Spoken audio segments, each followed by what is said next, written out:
Welcome to the Cunningham Piano Show, where we explore the world of pianos and the people behind them. I'm your host, Hugh Sung, and it is such a joy and delight to welcome back to the Cunningham Piano Show the phenomenal pianist Clipper Erickson.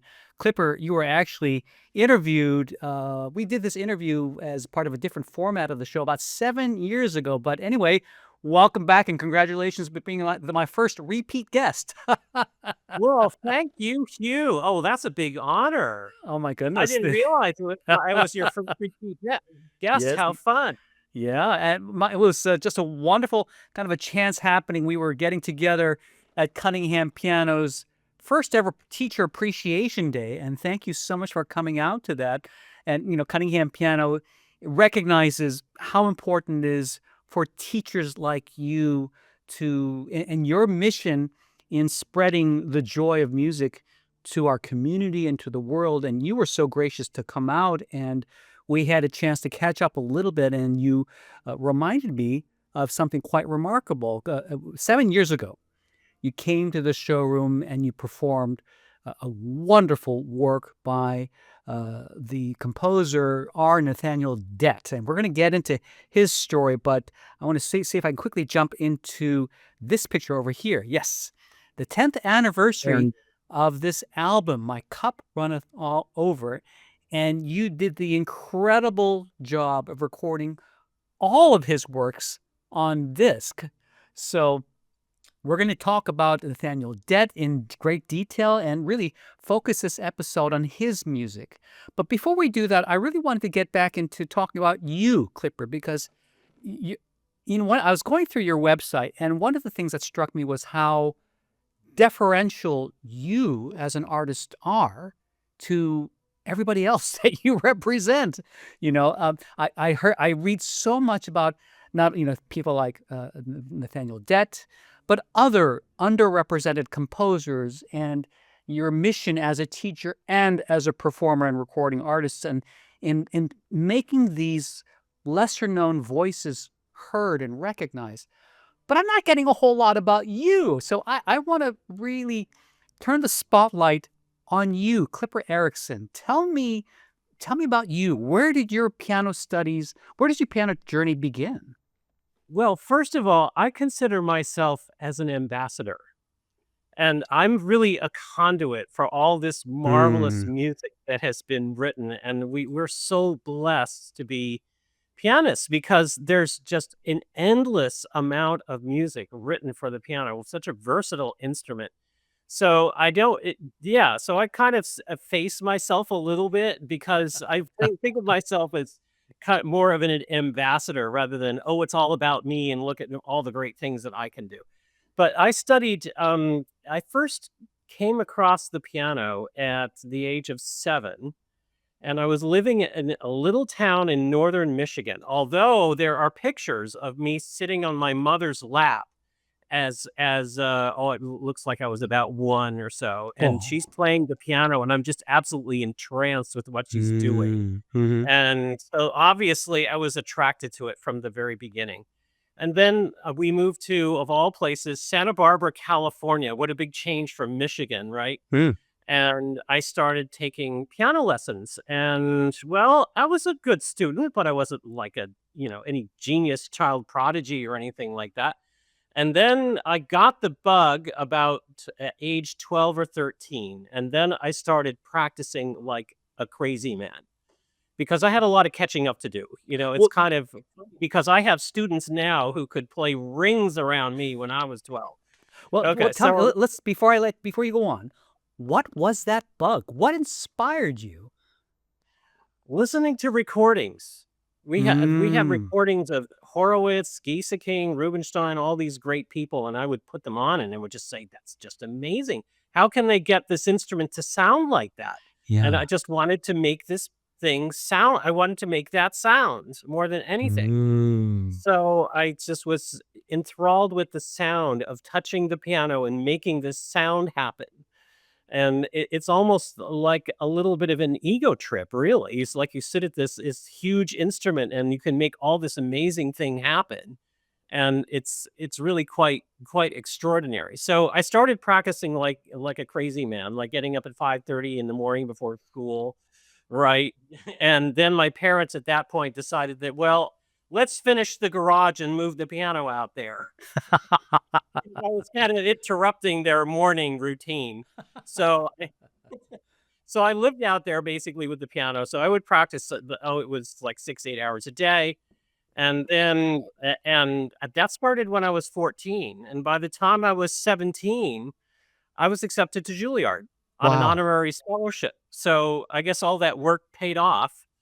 So I was playing all the big repertoire at that point. So I went to Juilliard for a couple of years and then And who did you transferred to study with? Who did you study with at Juilliard? initially Beveridge Webster. Mhm. And then a bit with Rosina Levine's assistants, Martin Cannon, when she was still. I remember playing for her at one point. And then I went to Indiana because I wanted to study with John Ogden. John Ogden was really, I would say, the greatest British pianist of certainly the last century, if not ever.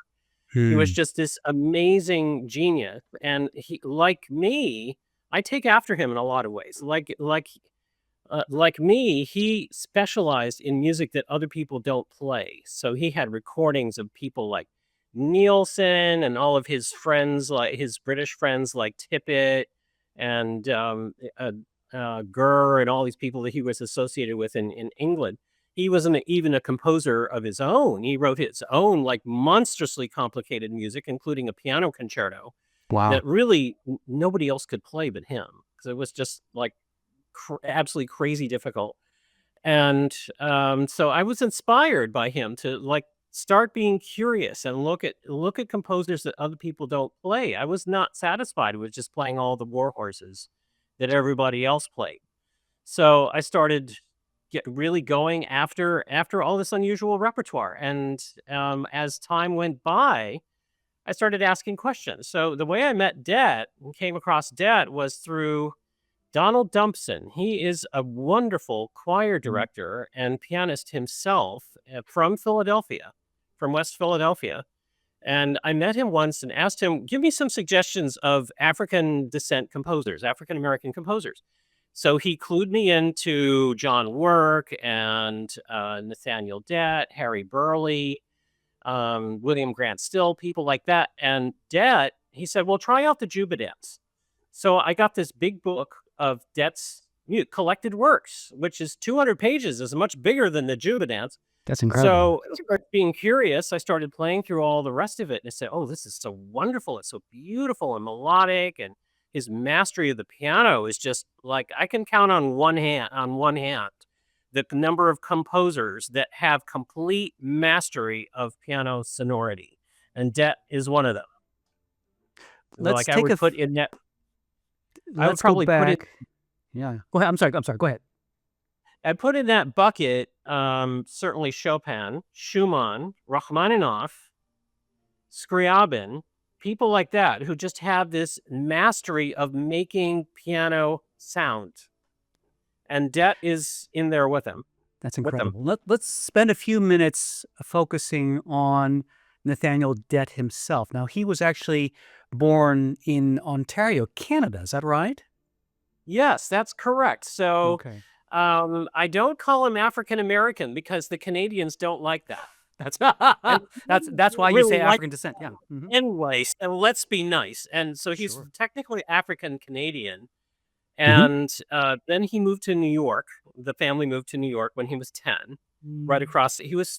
Born in Niagara Falls, Ontario, Hmm. which is one of the main, if not the main, crossing point on the Underground Railroad. So there's a lot of Harriet Ah. Tubman history up in around St. Catharines on the Ontario side. That's where she Mm. had her base of operations there. So he was likely descended from one of those refugees on the Underground Railroad. That's why he was Wow. born there Mhm. and grew up in on the New York side and then graduated from Oberlin in 1908. He was the first African descent person to do that in piano and Mhm. composition Mm. and then had a career in historically black colleges, as we call them now. So he had an appointment at Lane College in Tennessee, and then went to found the music department at Hampton Institute, then now Hampton University in Mhm. Virginia, and also at other institutions. So that was his career. He was a choir leader, pianist, poet. He did all these things. He was a great writer also. The other thing I found really fascinating was the fact that he never stopped studying. He never stopped improving himself. Didn't he Yeah. study at Harvard and Eastman? And he even went to Paris to take some lessons with Nadia Boulanger of all people. Yes, absolutely. So he got his bachelor's at Oberlin, but then in 1920 and 21, he went to Harvard Mhm.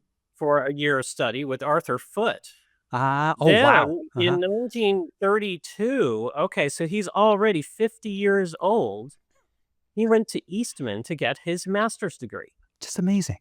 Just amazing. Remarkable, isn't it? So he was just he never stopped learning. He always wanted to improve his craft and keep learning. That's really an inspiration, I think.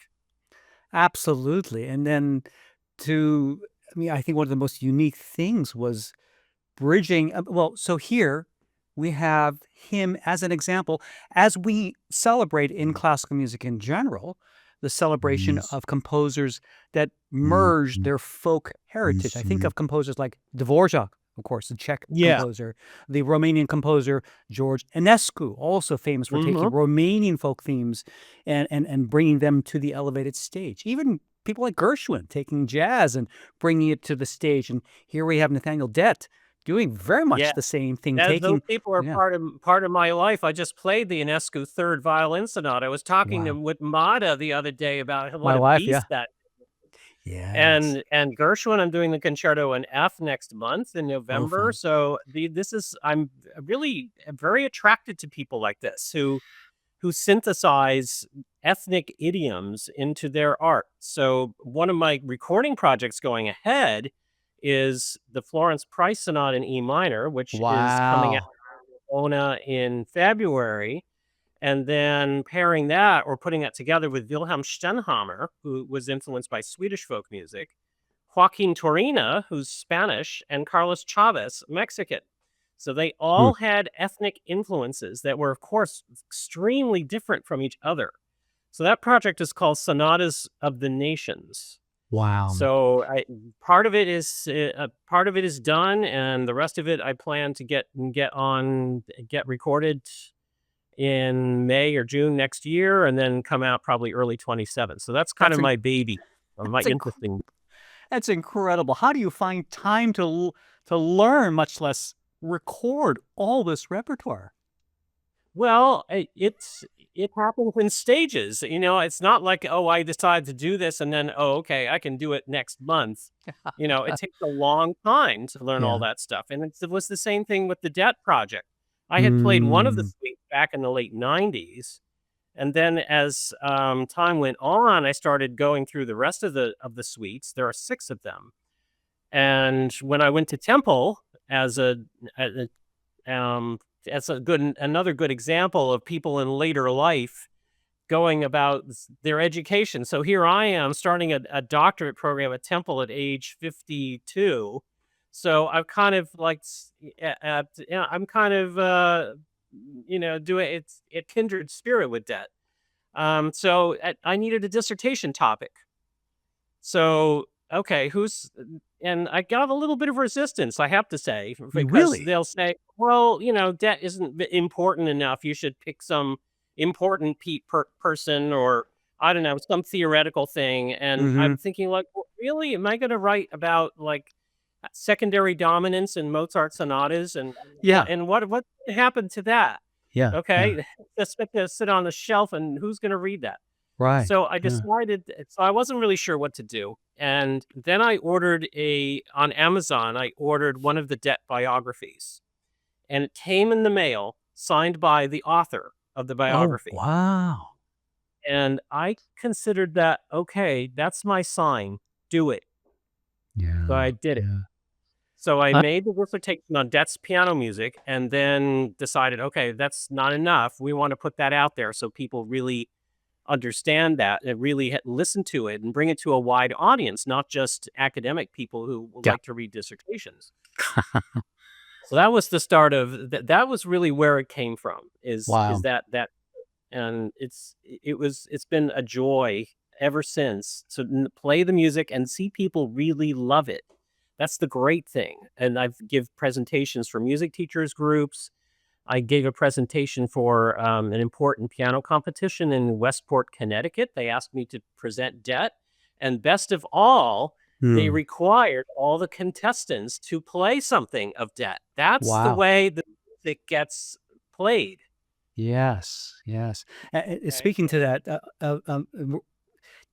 is his music readily available? Are there published? I mean, where can you find publications of his work? well, that's a problem. I believe the first two are in print. The book that I got with the collected works is not in print. Hmm. So Hmm. with this, the music publishing business being in such disarray, it's Yeah. if it doesn't make money, well, then we just don't have it. So you Yeah. can get it in libraries. You can get the first two suites on IMSLP. One of the things I would like to do is do a critical edition and Hmm. Hmm. republish and get it back out there for people to really look at it Sure. and to get it disseminated so people can really appreciate it because people need to play it. Yeah. That's Yeah. the Yeah. important thing. It's like, okay, it's nice to listen to it, but besides that, people need to play it to, Hmm. see what else they can do with it. Cunningham Piano, we're putting together a new teachers organization called Cunningham Keys, Right. knowledge and education for your studio. And one of the programs within the Cunningham Keys program is something called First Fridays. We haven't launched it yet, but we're planning to the first Friday of every month. And we're just at the planning stages now. And already I'm thinking, Clipper, if you're available, we would I would love to love have to. you to give not only a presentation, but also perhaps if we let people know ahead of time, a master class where students can come and play, and you can give a master Yeah. class on some of the repertoire. That would be such a great idea.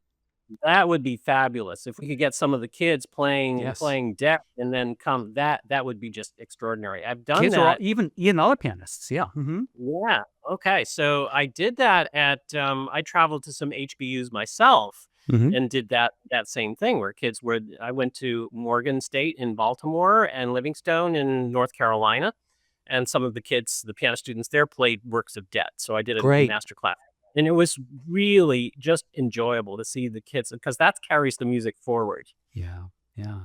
And it's such incredible. We're gonna dive into the music in just a second. I just wanted to make an observation that as we're exploring this wonderful composer's sampling of his oeuvre, which you so wonderfully represent, it just makes me think about, I can't think of any other instrument in the world that bridges so many disparate cultures and Yeah. peoples and walks of life as the piano. It is truly, they say music is a universal language, and which is it is so true.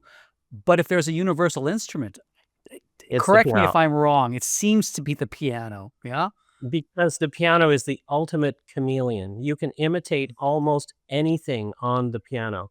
You can imitate an orchestra. You can imitate all the instruments of the orchestra. You can imitate ethnic instruments. So that's why I've been Mm. embraced by, say, Chinese composers or or Japanese composers earlier than that, and they've all written music for the piano that uses the ethnic idioms Yeah. and also imitates the ethnic influences of those places. Like, Mm. for instance, I had a student at Temple who's Korean, and she specialized in Korean composers. Mhm. So Mhm. she got her doctorate here, did her dissertation on one of the Korean composers, and now she's back in Seoul teaching and performing. So the piano is just endless, the Mm. possibilities. Mm. Mm. Wonderful. Well, listen, you were so gracious to share with us, share with me 5 different selections, and I'm putting them in random order here, but I thought we'd start off with your performance of Juba, and we'll kind of go through each of the pieces. But tell us a little bit about this piece. I understand it's from a 5 movement suite called "In the Bottoms," portraying scenes of of African American life in the rural South. This is kind of the finale of that suite. But then that's probably his most famous too. This is the one that really got him on the map. Tell us a little bit about your encounter with this piece and what we can learn about this. Well, this is the first one that I learned, and I Mm. did a recording of it in the late 90s. Mhm. So that was a long time before I did all of the works, and there are several recordings of it. And so so I'm certainly not the only one there. But as you said, they're very ethnically influenced pieces where you can hear the little bits and pieces of rhythms, especially the cakewalk rhythm, which is the rhythmic theme of the entire suite. All the 5 movements have some permutation of this rhythm somewhere. So the Juba dance is an historic dance that came from slavery times. Hmm. And if that describes it, you would have a sort of an orchestra of people stomping and clapping in a very characteristic rhythm of a stomp and 2 quick pats of the hand. And that's played by the left hand very quickly. And then you have one fiddler who does all kinds of gyrations, who's standing up on a soapbox, and then the rest of the people all dance. And Oof. it's kind of a show off dance a little Yeah. bit. So he was the ancestor of break dancing and hip hop dancing. And I know this because I worked with the head of the African dance department at Temple, Kariamu Welsh, who is no longer with us, Mm. unfortunately. But as part of my research, I asked her, could you choreograph this? I need to know what this looks like. And I think that's another important thing as players when we do all our Bach suites and all those things with all these dances. Yes. Who knows what the dances look like? Who knows what does a saraband look like, or a minuet, or any of those things that we play? That's kind of important, I think, to see like what do those dances actually look like. And to So I learn to wanted to dance them. know, yeah, or even learn to dance it. Well, maybe not me. I'm a pretty bad dancer. That's not really the point. The point is you understand what the movements are like and what the character is like, and Sure. that also informs you as to the tempo. So I did this at Temple. She choreographed it, and she asked me to play it twice because the piece is too short. And as you'll hear, it's pretty athletic. So it was a job to actually play it twice through and not get tired. But they were really working too. They were sweating bullets when they were done with Yeah. that dance. So Well, it's a really fun number. wonderful. Let's dive in and listen to Nathaniel Dett's Juba.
What an incredible So you can piece. see it was I'm a looking at live this. performance. Wow, this is crazy. This rivals anything you play from Rachmaninoff or Liszt. Or I'm thinking, this is incredible. This is what a finger buster. Well, But it's yeah, also okay. fun. Yeah. And Percy Grainger used this as an encore. He and Dett became friendly in the teens in 1915, 1916. And Granger used to play this as an encore in all of his Mm. concerts. And there is a piano roll of him playing it. Oh wow, It that's now and yeah, so this is a lot of people play this and they play it a little slower because and I don't okay, I'm not sure you can say, well, they can't play it that fast. I don't know, I'm not sure that you should say that.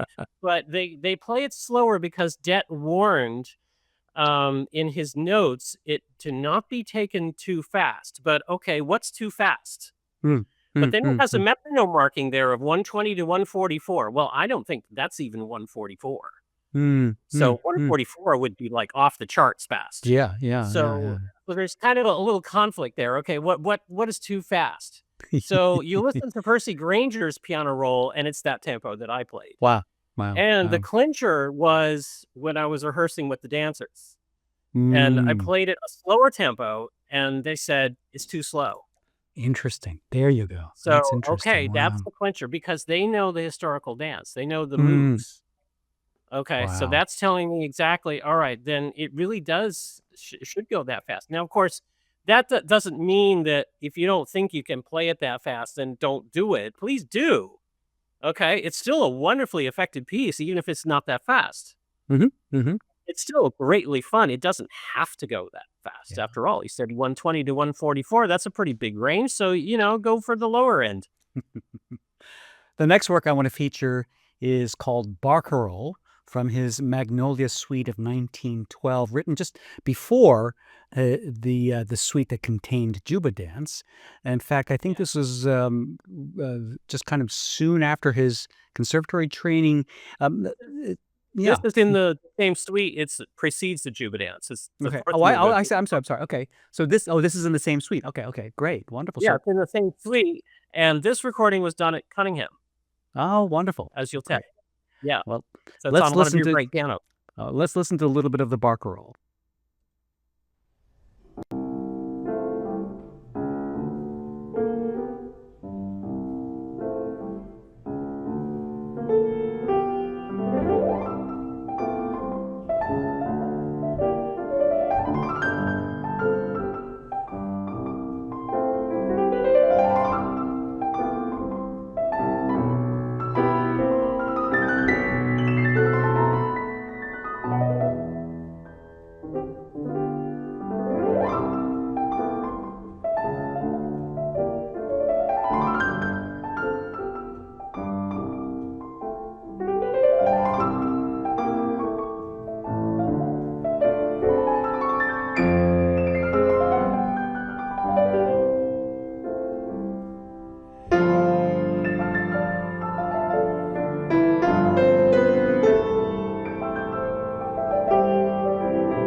Just just gorgeous.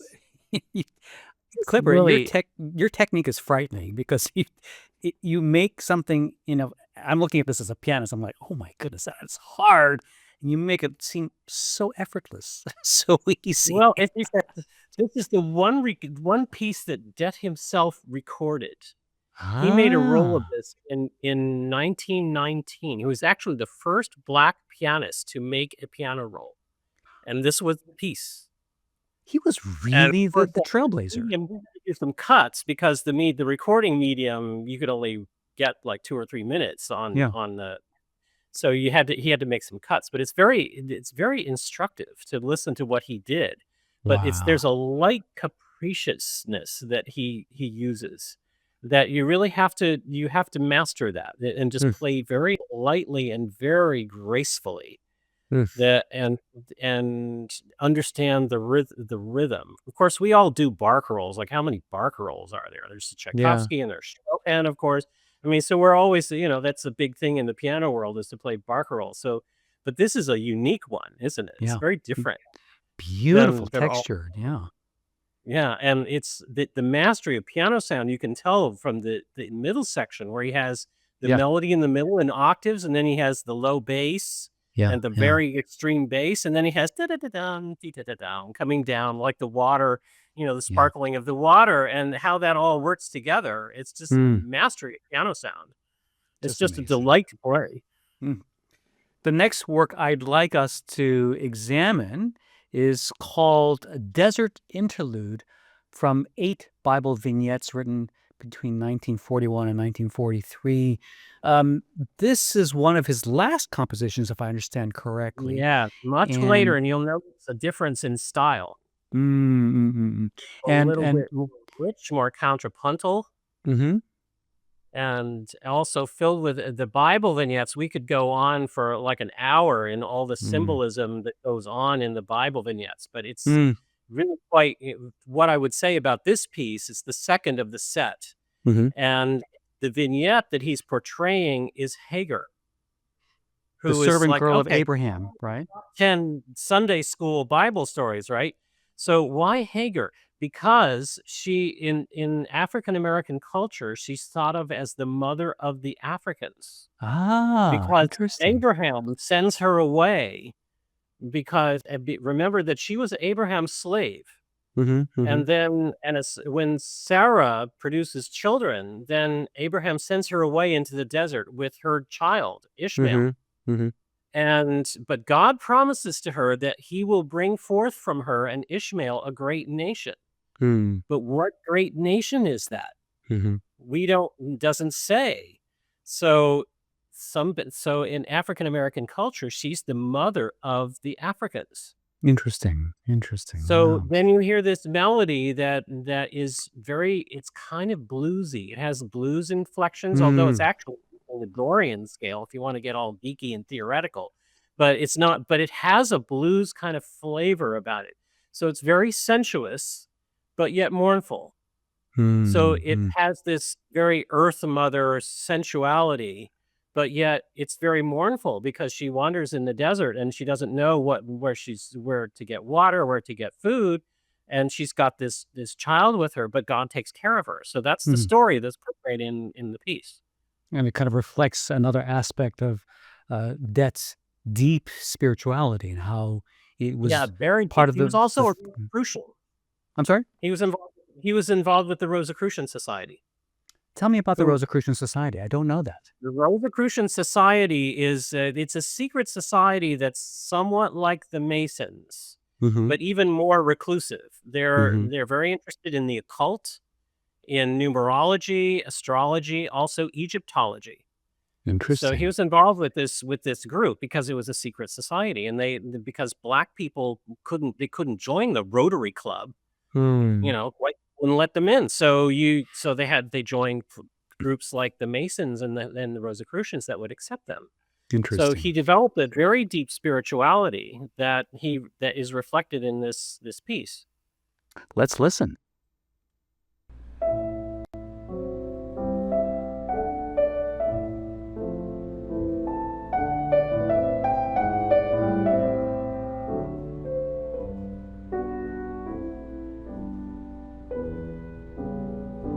Yeah, it is. Be sure that you correct one of the first slides. You had his name as Dent. Yeah, one of the early slides. So make sure it's Dett. Okay, yeah, that's why you need another pair of eyes.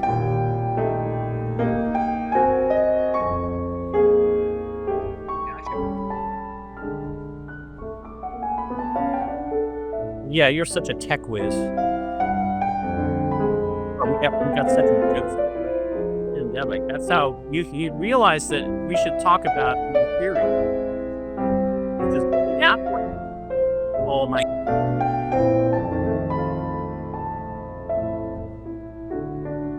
Okay. Maybe I need to get closer. Okay. We should talk about music for the soul, because in the early days of the pandemic, the very first online concert I did was at Cunningham Piano, because you were the only go. Yeah, hugely. But Cunningham Piano was huge because it was the one place I could record things.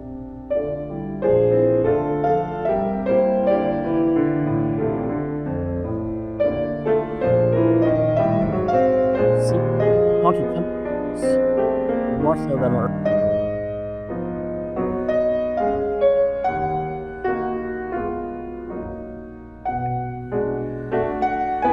Robert Willington. Yeah, he's good. Have you worked with him?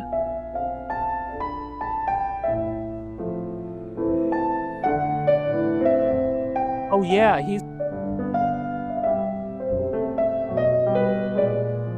right. Yeah, so he's associated with DPA. He has a guy that does DPA.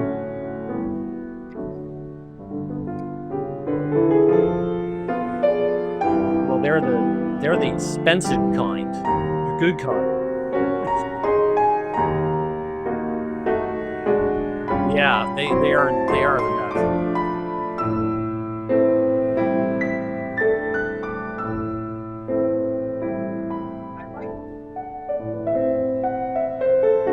Yeah.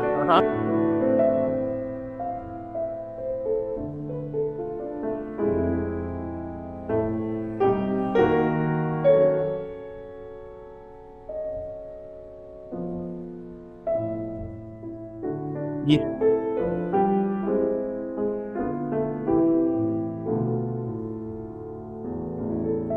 Yeah, it's much more smoother that way, because you can over edit.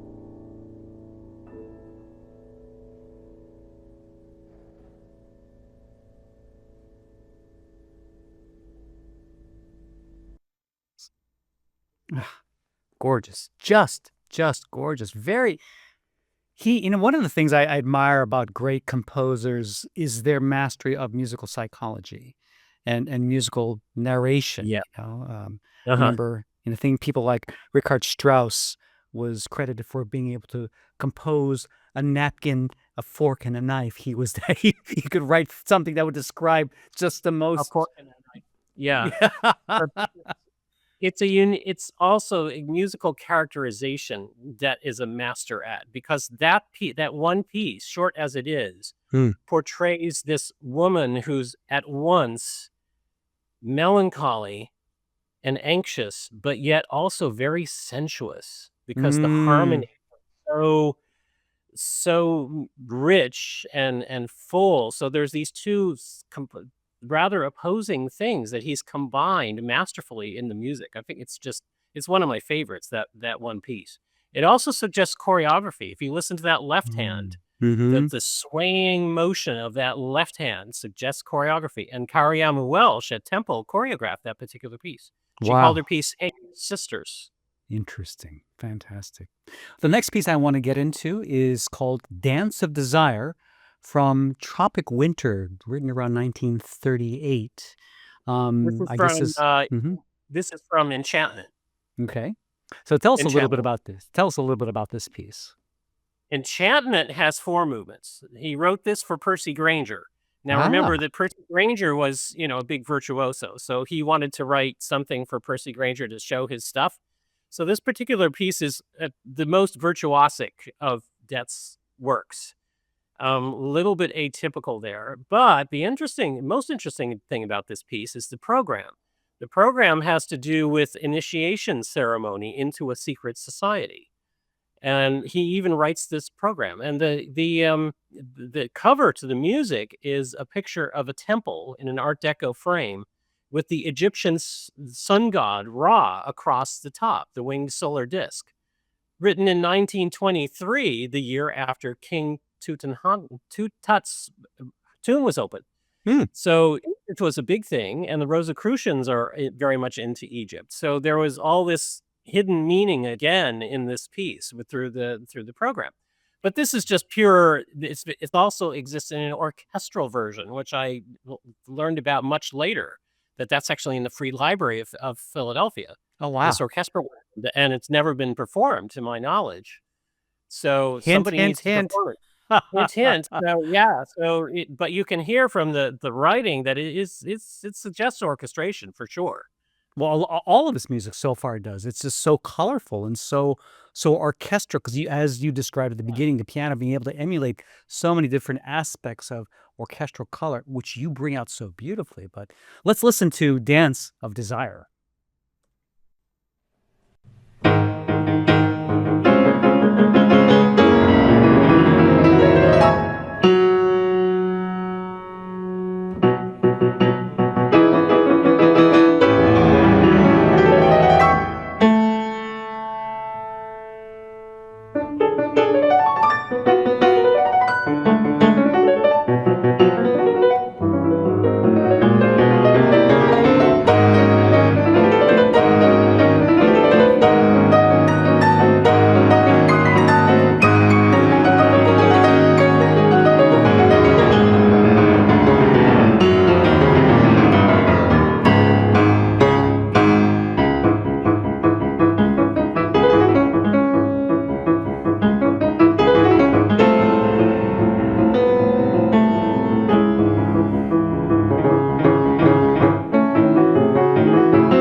This is in Rob's clothing studio.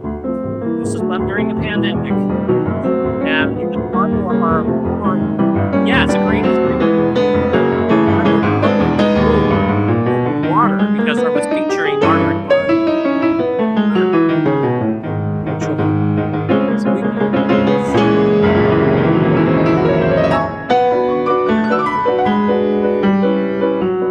funky now, but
Wow. Amazing. I was watching your hands from the overhand view, and I had this image of watching my old teacher, George Bollett. You have some similar Oh, George characteristics. Bollett, Yeah, yeah, huh?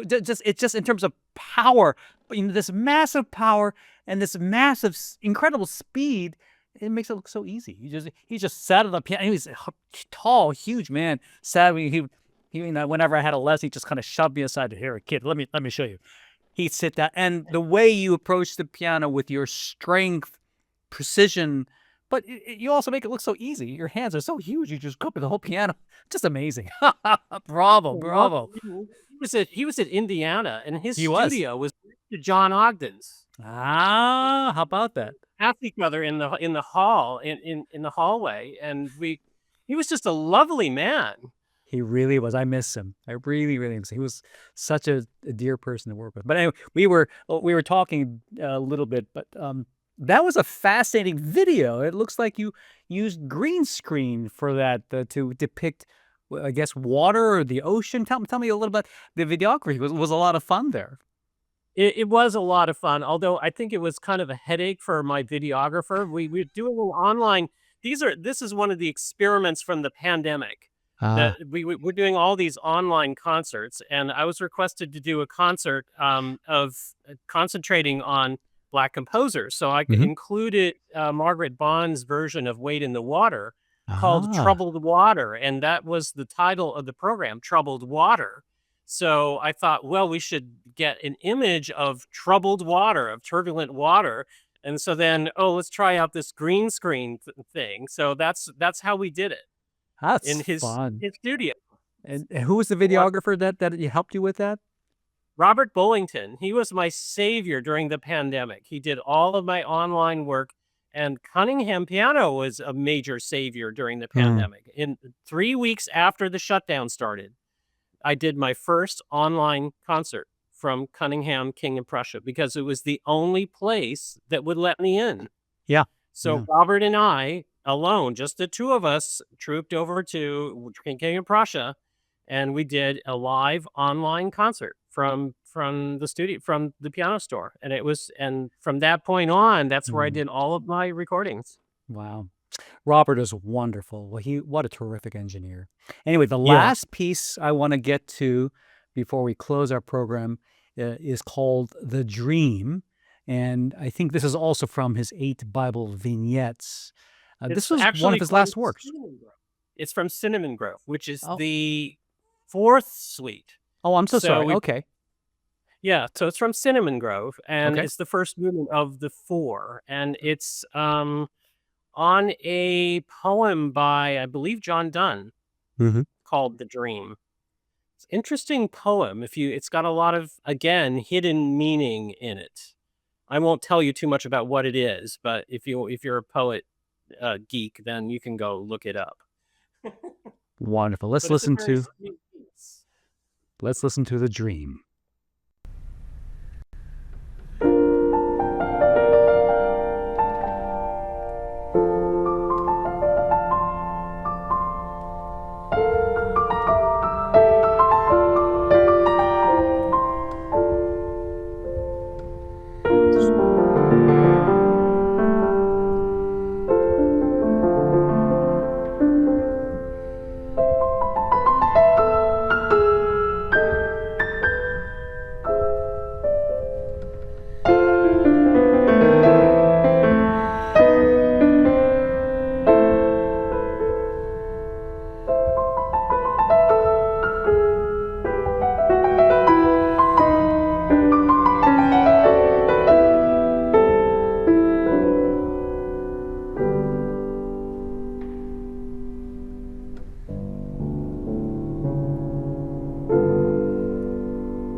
think the audio on this one is a little stronger than the others. In Bristol Chapel at Westminster.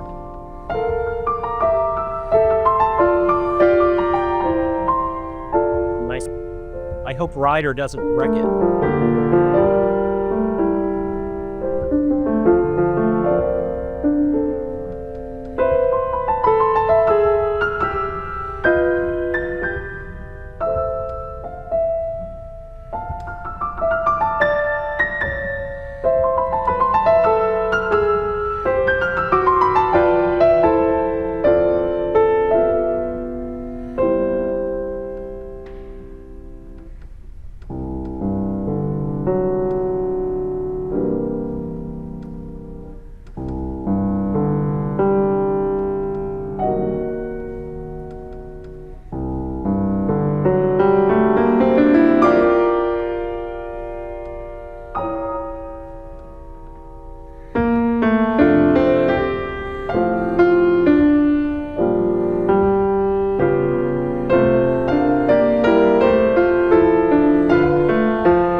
The compositional variety of Nathaniel Dett is just amazing.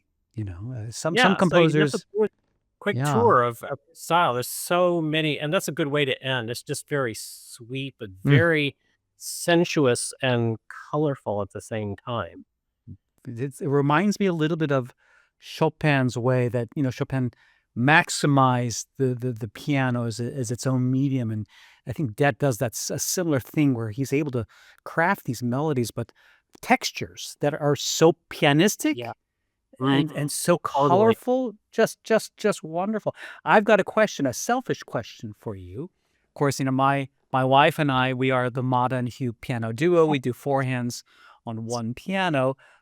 Has Dett written any works for piano four hands? And if not, what works would you recommend if we were to maybe think about taking some of them Arrange, and arrange. yeah. Well, I think there's a four-hand arrangement of Juba Dance.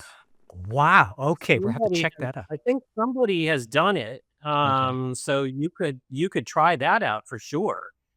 That we'll Um, try that, but maybe and to contrast that, what else would you recommend that we maybe attempt to? Because I would love to get my hands on some of his music and bring it I to the would forehand stage. say yeah, for arranging, I would maybe try some of the Tropic Winter pieces. We didn't really Okay. get into Tropic Winter on the Okay. show, but there's a lot of really orchestral pieces that you could do from Tropic Winter. I'll have to think about that. But yeah, Juba Dance for sure you Mhm, could mhm. do. That would work really well with four hands. Cool. And maybe you could do some actually fun little expansions of it, with crossing hands with each other and all that kind Yeah, of cool, yeah. you know. Make it a little bit of a show for you Yeah, guys. sure. Oh, Clipper, thank you so much. I have a feeling that you and I could have a show every week. You have so much behind you, not just your wonderful representation of these composers, but you just as a person, as a pianist, and as a teacher. Thank you so much for all that you do, and Thank you. having me. So if you're interested, if anyone listening is interested to know more about what I'm doing, go to my website, clippererickson.com, sign up for my email list so I can let you know when I'm doing things. But coming up, I'll be doing a debt program at St. Michael's Episcopal Church on November 23rd. Mhm. That's in Trenton, and I'll share the program with some local choirs doing some of Dett's fantastic choral music. That's another Oh. whole dimension that is even much bigger than the piano music. And it's my way of giving back to them because they've Mm. helped me a great deal in funding the project, in funding the Mm. recording. It's a big Mm. recording project. It's 2 discs. Yeah. It was Wow. something like, it's over 2 hours, well over 2 hours of music. Wow. So I traveled to Germany twice to do it, and with 2 recording sessions with my Berlin-based engineer. And Wow. so, yeah, so it needed to get funded, and they were very helpful with that. And then I'll be also presenting an all debt program at Clavier House in New York Nice. on January 11th on Gina Bachauer's Steinway. I played there last year, did the Florence Price Sonata. Mhm. I do a series called Music for the Soul. Music for the Soul grew out of my interest in debt and all these composers that are less performed, concentrating especially on composers of color and women. So my next recording project is the Florence Price Sonata coming out in February. And the series goes on at 1867 Sanctuary in Ewing, but it had its birth at Cunningham Piano. Oh, well, I'm so glad we could help birth that. Yeah, in the third week after the shutdowns of the pandemic. Wow. So we need music more than ever then. And And that was the this one place that Robert and I could go yeah. to and present and record and do a live broadcast from Cunningham Piano in King of Prussia. So I am very grateful to Cunningham for supporting that series Well, from the very beginning. well, we're so honored to help keep the music alive. I mean, when nobody knew what was going to happen, I remember just the fear that I had in so many of my colleagues' communications and not knowing where, if music was going to survive. And so glad to kind of go through that with everybody to realize, Yeah. if anything, music became much more important than ever when we started to realize, Well, it did because it's a yeah, way of bringing people together. It's the ultimate communication form is music. yeah, So we yeah, had to have it. It wasn't a question of it going. Of course, it would went on. We yeah, have to have it. yeah, So it's just the question of like how do we do it, and yeah. what format do we do it in? So we all had a crash course in massive amounts of technology, which you have a big jump on the rest of us, right, Hugh? So, but we had a big crash course in how to use Zoom and Right. record video editing and all this stuff, Sure. and how do we get music out there? But it needed to get out there. Yeah, absolutely. Clipper, thank you so much for spending some time and sharing your wonderful music, wonderful recordings, and for giving us a wonderful peek into the world of Nathaniel Dett. What a great composer. And thank you for all that you're doing to keep his music and so many other composers' music alive. And your amazing piano playing. We'll have to have you back both in our Oh, I podcast love and more you importantly, some what yeah, some other things, but it's not gonna be Beethoven and Mozart probably. It's gonna be although I play Beethoven and Mozart all the time. It's not like I don't play those people, but this is what I really want to offer because I want to leave a legacy that these yeah. composers really should get heard. Absolutely. And, we have the bandwidth, we have the technology, and we have the wherewithal to and what a rich world. What a wonderful opportunity to see that the world is so much wider. The musical world is so much wider than any of us really appreciate. Yeah, we could go into a lot of discussion about why is Debt not known Yeah, more than he is. There's sure. a lot of reasons, or what happens to these composers that get kind of shoved off the beaten track. Because Sure. we're conservatory trained, Hmm. so we go to conservatories and we have to prepare endless programs of 4 style periods and who belongs in this period and who belongs in that period. And where does Depp go? Is he a 20th century composer or is he a Yeah, romantic composer? Well, I don't. Okay, so we don't know what to do with him, so let's do Stravinsky. yeah, That or Prokofiev more than yeah, likely with pianist, right? So right, right. Yeah, so that's ends up being the answer, but that's not a good answer. Yeah. Yeah. Well, fortunately, we have podcasts like this where we can That's really right. go deep into folks that need to be shared with the world more. So, Clipper, thank you so much for being on the show. And for everybody else, thanks for watching, for listening, and we'll see you all next time.